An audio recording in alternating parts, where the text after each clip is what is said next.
జగన్ గారికి మంచి జరగాలని కోరుకుంటున్నా. ఇది జగన్ గారి స్టాండర్డ్ డైలాగ్. ఆయనకే చెప్పారు. 16 నెలలు ఈయన ఏటుగా ఆయనతో పాటు కలిసి జైల్లో ఉన్నారు. అసలు కాటికి కూడా మేము కలిసే వెళతామనే స్థాయిలో స్టేట్మెంట్స్ ఉండేవి. ఇద్దరు కలిసి 16 నెలలు జైల్లో ఉన్నారు. అసలు ప్రాణప్రదంగా ఉన్నారు. ఎన్నో పదవులు అనుభవించారు. బోలెడు పదవులు. ఉత్తరాంధ్ర సమన్వయకర్త, సోషల్ మీడియా ఇన్ఛార్జ్, రాజ్యసభ పక్ష నేత, పార్లమెంటరీ పార్టీ అధ్యక్షుడు, ఢిల్లీలో వైసీపీ పార్టీకి ప్రతినిధి, ఇలా అసలు ఇంకా బోలెడు పార్టీలు అన్నిటికీ దండం పెట్టేశారు.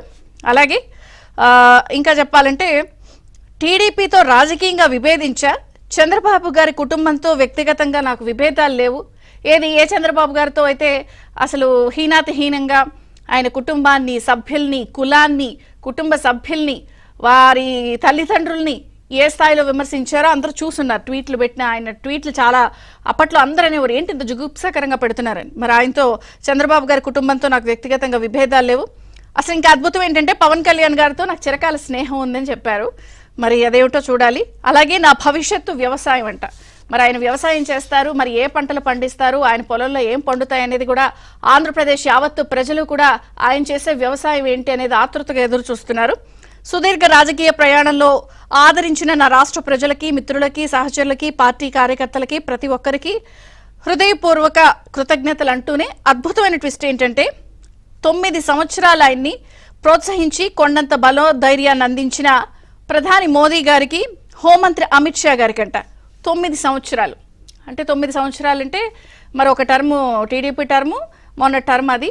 సో 9 సంవత్సరాలు మరి మోదీ గారు, అమిత్ షా గారు ఎంకరేజ్ చేశారట ఆయన్ని. సో వారికి కూడా స్నేహం చెప్పారు, థ్యాంక్ యూ చెప్పారు. మొత్తానికైతే ఏంటి, ఏదన్నా దీని వెనకాల మాస్టర్ ప్లాన్ ఉందా, ఏదన్నా పజిలా, లేకపోతే ఇది ఒక గేమ్ ప్లానా? ఇలా రకరకాల చర్చలు నిన్నటి నుంచి బిగిన్ అయిపోయాయి.